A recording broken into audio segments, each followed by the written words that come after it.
자, 보겠습니다. 자, 시장의 불완비성. 외부 효과가 있고, 공공재나 공유자원이 있고, 정보의 비대칭성. 세 가지가 있어, 세 가지. 외부 효과, 공공재나 공유자원, 정보의 비대칭성. 이거 세 개에 대해서 각각 살펴볼 거야. 이 세 개를 합해서 시장의 불완비성이라고 합니다. 알겠습니까? 자, 그러면 먼저 외부 효과에 대해서 살펴볼게요. 자, 외부 효과. 자, 외부 효과가 뭐냐?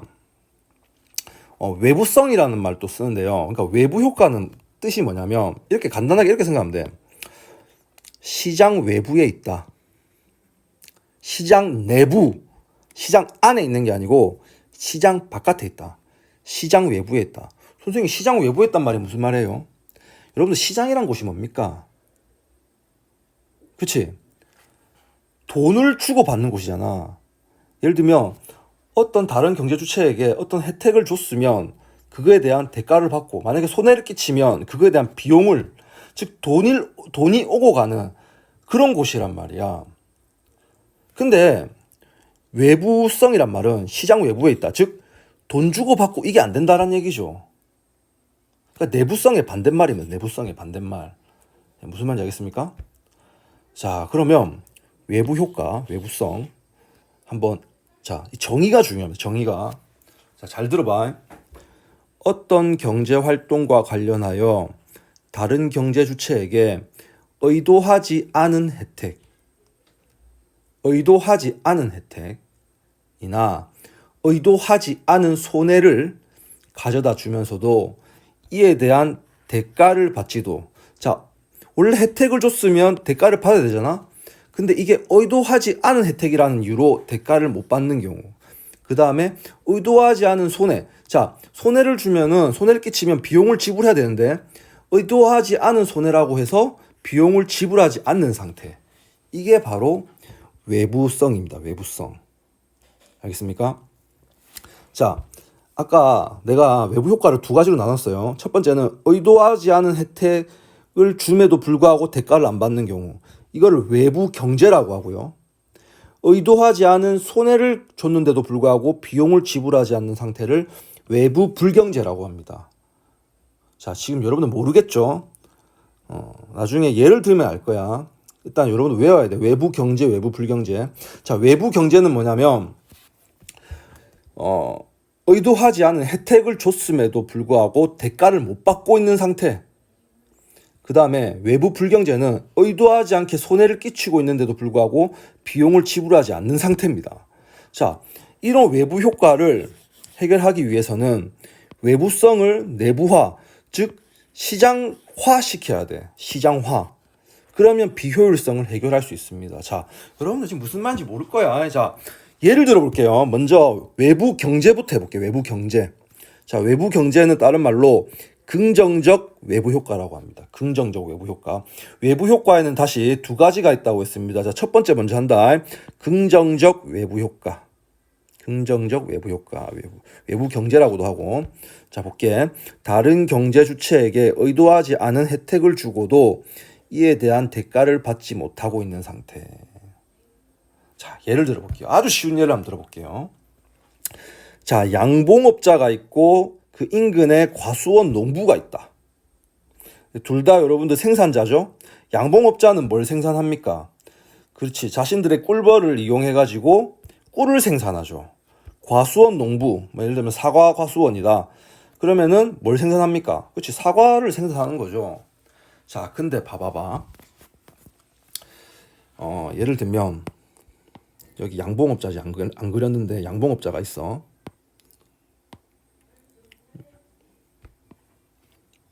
잠시만요.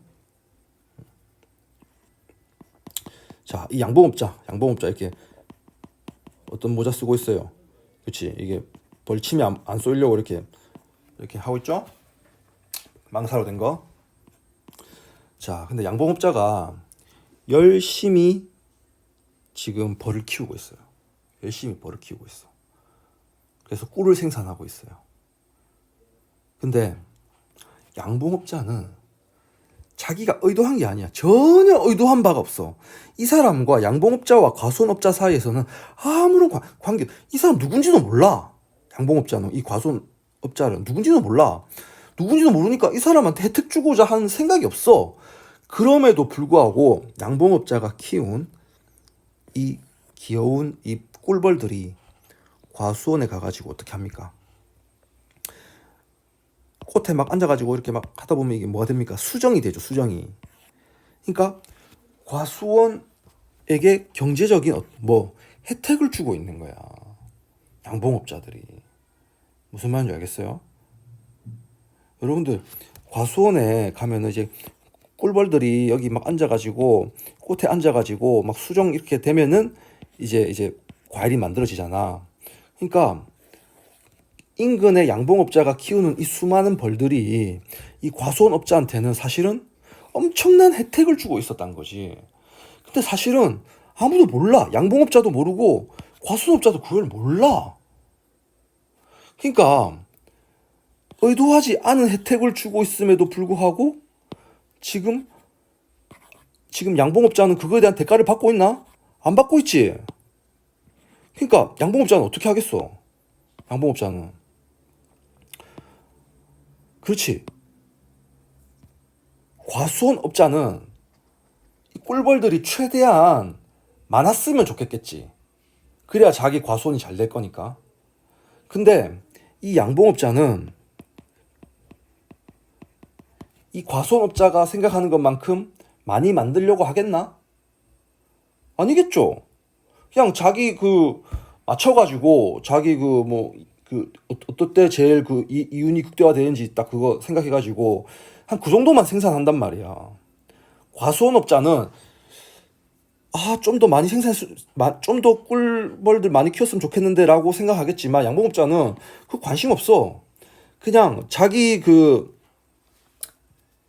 이 매출표 보면서 이 정도쯤 생산하면 되겠구나 하고 생산한단 말이야, 이 꿀벌들을.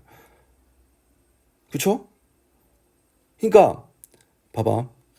양봉업자가 과수원업자한테 의도하지 않은 혜택을 주고 있음에도 불구하고 과수원업자로부터 그거에 대한 대가를 받고 있지 못하기 때문에 양봉업자는 사회적으로 정말 바람직한 것만큼 많이 생산하고 있진 않아.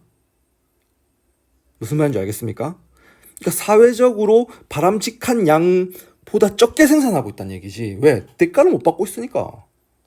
무슨 말인지 알겠죠? 자, 그러면 봐봐. 자, 그래프 나왔다고 해서 어려운 거 아닙니다. 자, 보세요. 자, 이게 자, 수요다. 수요 곡선이고, 이게 양봉업자의 공급 곡선인데, 자, 양봉업자는 그냥 자기의 그 이윤 극대화에 맞는 그런 생산량을 찾아서 생산하고 있어. 예를 들면 그게 Q1이고 Q1만큼 생산하고 있단 말이야. P1의 가격에. 그러니까 이거는 사회적으로 바람직한 생산 수준보다 너무 적게 생산하고 있는 거야. 그러니까 이건 사적 비용선이죠. 사적 비용선. 여러분들 이게 공급 곡선 높이가 비용선이라고 했지? 그러니까 이건 사적 비용선이야. 그 양봉업자 개인의 비용선. 자, 그러면은 이게 지금 이 외부 효과를 극복하기 위해서 이 외부성을 내부화시키기 위해서 자, 정부가 어떻게 하냐면 봐봐. 정부가 이 양봉업자한테 보조금을 지급하는 거예요. 보조금을. 자, 양봉업자에게 보조금을 지급하면은 봐봐. 이 비용이 어떻게 되겠어? 비용이 다운되겠죠. 보조금 액수만큼. 그렇지? 그러면 비용이 다운되니까 공곡선이 내려간다. 다른 말로 비용이 다운되니까 공급이 증가한다. 이렇게 볼 수 있겠지. 자, 여기 보이죠? 양봉업자의 공곡선인데 이거는 봐봐. 이제 보조금을 지급하게 되면 정부가 이제 공급을 늘릴 수 있다는 얘기죠. 정부가 보조금 지급해서 공급을 늘릴 수 있다는 얘기지. 그러면 가격은 어떻게 되고? 다운되고 생산량은 Q1에서 Q2로 늘겠지. 생산량이 는단 말은 양봉업자의 생산량이 는단 말은 보다 많은 그 꿀벌들을 만들므로써 그 꿀벌들이 더 많은 그 과수원업자한테 더 많은 혜택을 줄 수 있다는 얘기죠. 무슨 말인지 알겠습니까? 그러니까 지금 지금 선생님 좀 잘못 적었는데 이거는 양봉업자의 사적 비용선이고 이게 바로 양봉업자가 아니고 전체 사회의 사회적 비용선이죠. 그러니까 사회적 비용선은 이제 좀 더 낮춰줘야 돼. 보조금을 통해서. 그래야 많이 생산할 수 있겠지. 무슨 말인지 알겠습니까? 자, 그러면 외부 불경제에 대해서는 조금 이따 하겠게요.